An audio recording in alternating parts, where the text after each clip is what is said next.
Hello everyone, welcome back to the channel. আজকে share করছি 10 লাইনের একটি রচনা, বিষয় জাতীয় ফুল পদ্ম। পদ্ম হলো ভারতের জাতীয় ফুল। এটি একটি জলজ উদ্ভিদ যা সাধারণত পুকুর, বিল বা শান্ত জলাশয়ে ফোটে।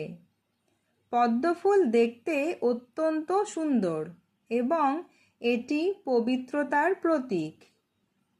এই ফুল সাদা, গোলাপি ও নীল রঙের হয়ে থাকে।